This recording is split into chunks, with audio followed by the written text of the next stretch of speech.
Organizational Design and Engagement 1.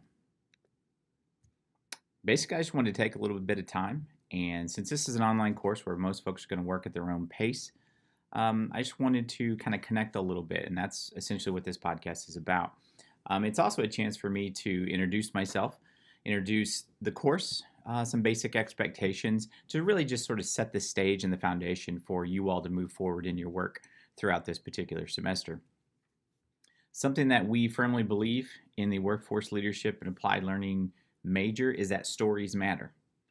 And that's really individuals comprise organizations and help to generate and evolve organizational culture. So when it comes to leadership, there's going to be an organizational sense, and there's also going to be a very distinct voice of the individual.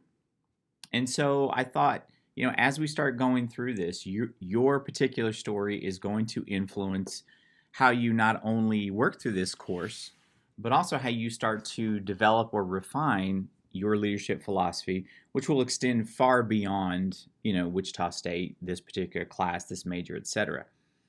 So who am I? Well, in terms of introduction, as I said, I'm Mark Vermillion. I'm the chair for the Department of Sport Management, and I'm also the director for the Workforce Leadership and Applied Learning degree program. A few years ago, President Bardot, before he passed away, came to us in the College of Applied Studies and said, hey, look, we want to create a Bachelor's of Applied Science. It'd be the first degree of this type at Wichita State. And so the task was given to me and the folks here in our department. And we put together a degree program that focuses on leadership, that focuses on developing soft skills or the interpersonal skills. And then we also really, really believe with our experience in sport management and then my personal experience in criminal justice that working with practitioners and having apprenticeships, internships, practical experiences, on-the-job training is extremely important. And that's how we built the program.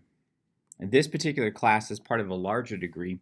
And what I really wanted to do is something we talk a lot about in terms of organizations, the idea of missions, visions, core values, those types of things. And you'll see as you start working through the course, that is essentially the foundational element for this particular class. My background comes from a variety of different things. Prior to matriculating into higher education, I've been involved in a number of things, primarily different forms of law enforcement. And then I was deployed internationally for a while. So I've seen a lot of different things, much as you have seen a lot of different things in your own personal lives.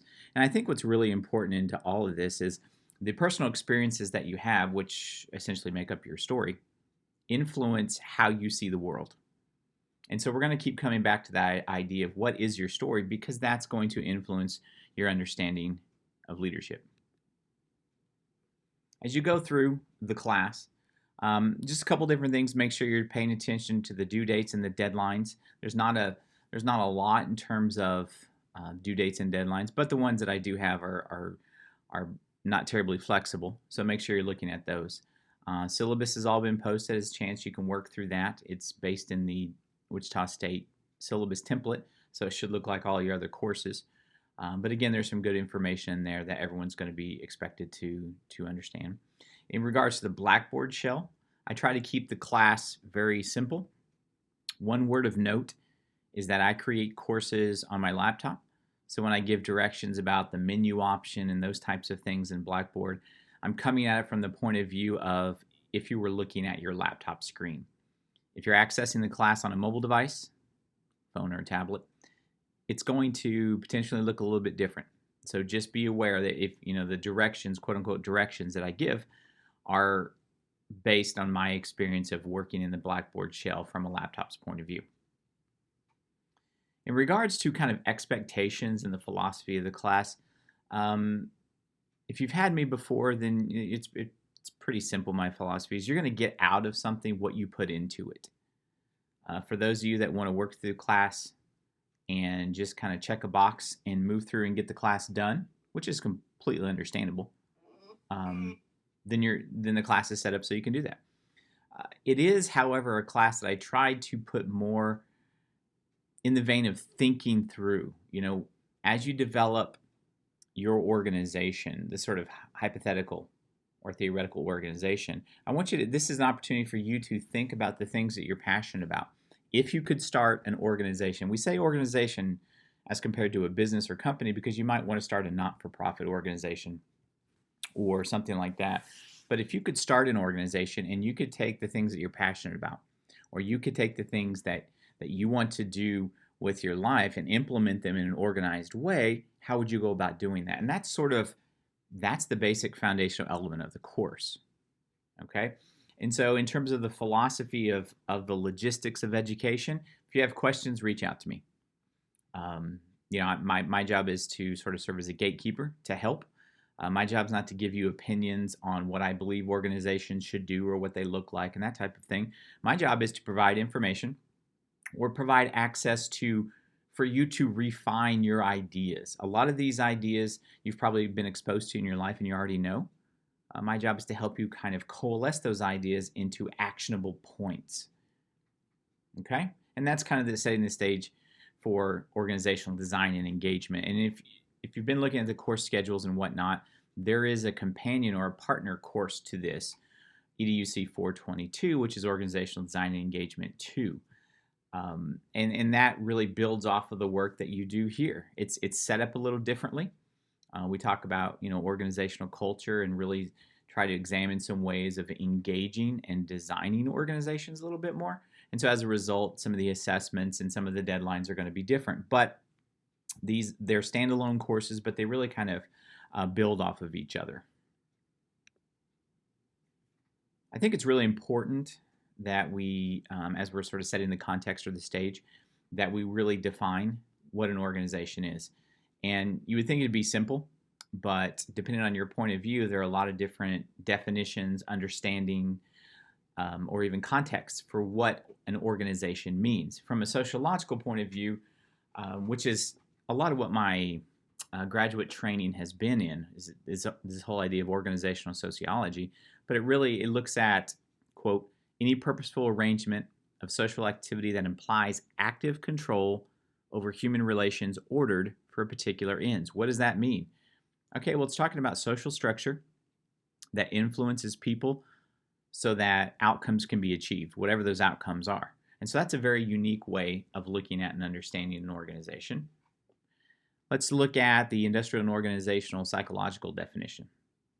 It's usually associated with the structure of an organization and of the ways in which the people in it interact, usually undertaken in order to improve the organization. What you've seen from these two definitions, hopefully, is that from a sociological point of view, an organization is really about the structure that influences people.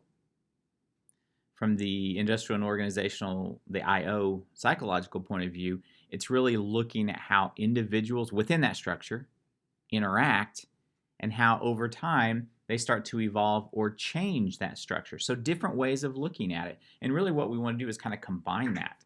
And that gets us, a kind of a working definition for an organization. It's an arrangement, it's a structure that is going to influence the people within that organization, but we also know that individuals have the opportunity to change, evolve that organization. So it's a dialectical relationship, right?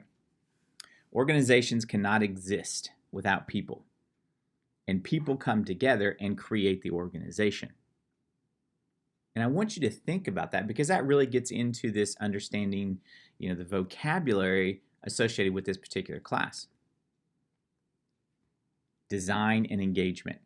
Design historically was about creating spaces that were going to be associated with some modicum of productivity, right? For a long time, it was thought of in terms of the physical environment, designing workspaces that maybe were open and had a lot of windows because that increased creativity. If you're kind of going from the Google point of view, right? So you've got bean bags and hammocks and a little bit more of a laid-back tech point of view. That's sort of historically what a lot of people thought about in terms of design. However, the focus is, especially over the last 5-7 years, has really shifted from the physical design of an organization in the workspace to what are those socio-emotional factors within that environment, right? So the leader is designing, air quotes around that, the organizational culture of that particular group. All right, so that's how we're going to approach design, not necessarily in terms of pulling out your T-square and drawing up, blueprints of the perfect workspace. We're going to be taking that more humanistic point of view where the leader is influencing the people, and the people influence the leader, right? There's that sense of reciprocity there. But the leader is going to influence that organizational culture, is going to help drive and move the mission and the vision and the core values of that organization forward. Well, now let's get into the other part of the title of the class, which is engagement, right? And that's something that's really important to us because it's looking at people's emotional investment in whatever it is that they're doing. Are you engaged, right?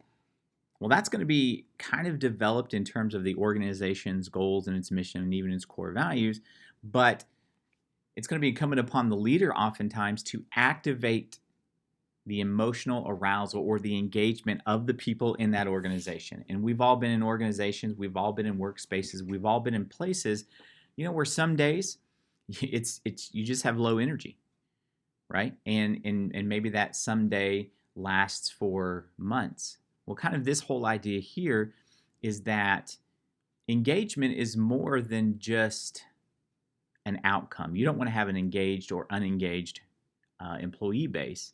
It really is about the day-to-day. So it's actually both process and outcome, right? We know that engaged employees are going to be more motivated. They tend to be more productive.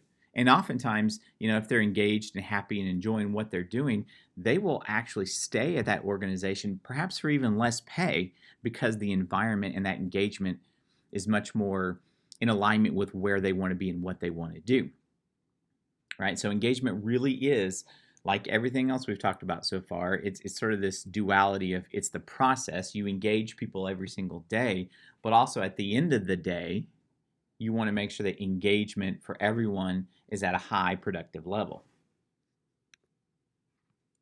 I like using numbers because oftentimes, numbers are just numbers. Joel Best, sociologist, wrote this book, and it was called Damned Lies and Statistics, and is just about numbers have to be interpreted. You have to set the context, right? So if we say 60 or 67% of organizations in the United States use external market-based compensation programs, we need to interpret and understand that statistic so that we can better engage the people within that organizational environment.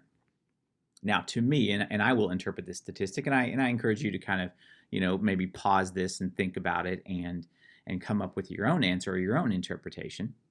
But for me, external market-based compensation programs, that means outside of your organization, right?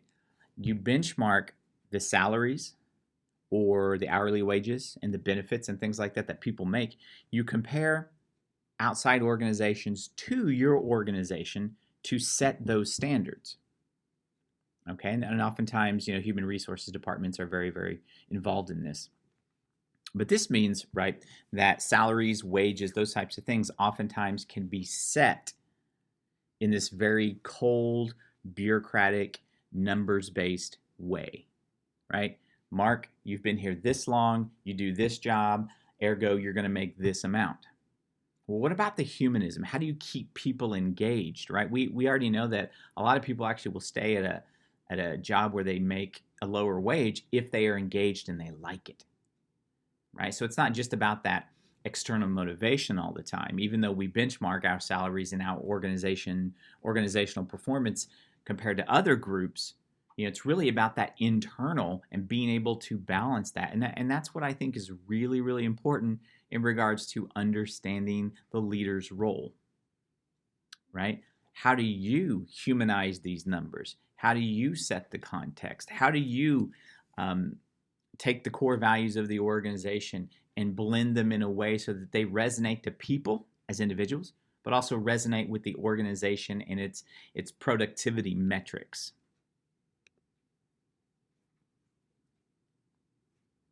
I don't want to spend all this time just berating you with all this information in my somewhat boring narrative, but the class is really about understanding yourself. And one way of leading others and really building an organizational foundation is to understand how and why you make the decisions that you do. For example, how do you get buy-in from people within that organization? Or how do you connect with a workforce that is increasingly influenced by discussions of passion and purpose? And if passion and purpose are so connected with how people see themselves in the professional organizational sphere, how do you tap into that? Well, that's what this class hopefully is about. That's what it was meant to be anyway. Was not the end of a conversation. It doesn't provide you a prescription or the answer to everything, but what it hopefully attempts to do is help initiate that conversation with yourself so that you can really start to see yourself in not just a leadership role, but also in a very active leadership role where you're trying to engage others. You're trying to design in terms of that socio-emotional connection with others and the small group dynamics and processes. You're trying to design an environment that maximizes the potential and productivity of individuals and the group. And that's what I say when you're going to get out of the class what you put into it. And that's not meant to be menacing or negative in any way. It's just a reality of higher education in today's marketplace. But as you start moving through the class, there is some structure to the class, but a lot of it is on your own. And for some people, working at their own pace in an autonomous way can be difficult. So if you have questions or you just need a little bit of support, feel free to reach out and I will do whatever I can to help.